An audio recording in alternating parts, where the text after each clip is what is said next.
We packed up our things for Guilford. That's the place we find Larry G's. Now, unless you're from the area, Larry G's is a place you won't know. It's we danced there with some of our friends 6 or 8 years ago.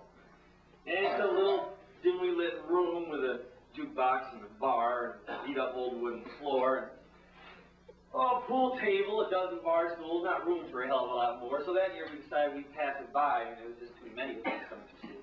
So we parked our cars at the Guilford Green up the street there from Larry G's.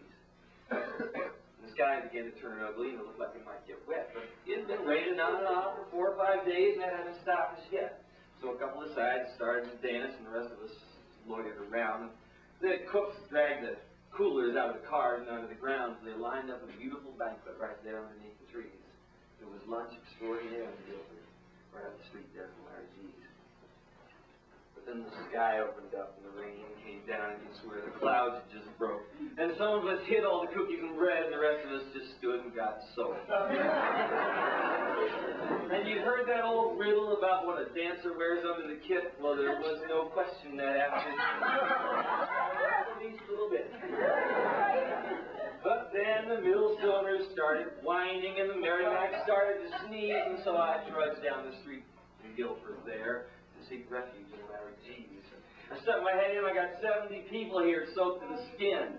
And I couldn't believe my ears when the locals said, "Hell, boy, just bring them on in." They said, "Why don't you move that pool table back, and I guess you'll be wanting some beer." And you know, those were exactly the words that soggy, wet bunch had needed to hear. So we crowded on in until the room filled with steam, and the heat went up 15 degrees. It was raining all around Guilford. But there was a sauna in Larry G's. The jukeboxes sort of banged them out up against the wall real loud, and you know what happens when the music plays and beer flows in that kind of crowd. And there's something about that good old rock and roll that'll make you move your feet. And you know, some of the songs of the Rolling Stones have a real good dancing beat. So we danced just some more there to the hits of the late 60s, right there in the town of Guilford, at the place you find Larry G's. And then 6 of us, the bartender would come out from behind the back and shut the music down. 6 of us formed a real small set, and the rest of us clustered around. And the melodeons up against the bar all started into play, and the dancers did their very best till the walls began to sway. And the ceiling shook, and the floor felt like a night on stormy seas. It was demolition dancing in Guilford, at the place that they call Larry G's. Now, one of these local drinkers, he decided he wanted to dance, so we backed up the best we could and let him have his chance.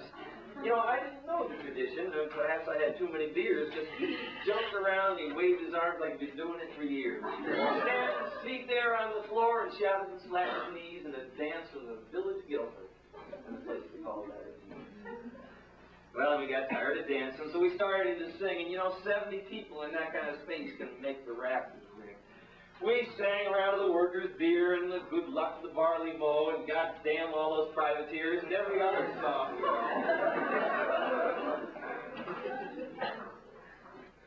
And we drank a health to the landlord and one to the employees and one to the town of Guilford and one to Larry G's.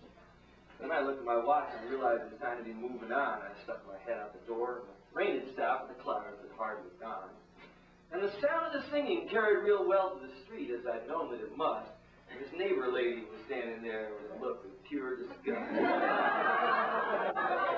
She looked at the bar, and she looked at me, and she went in to call the police.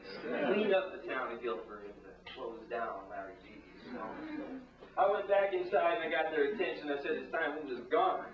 So they finished their song, they finished their drinks, and they put their vest back on.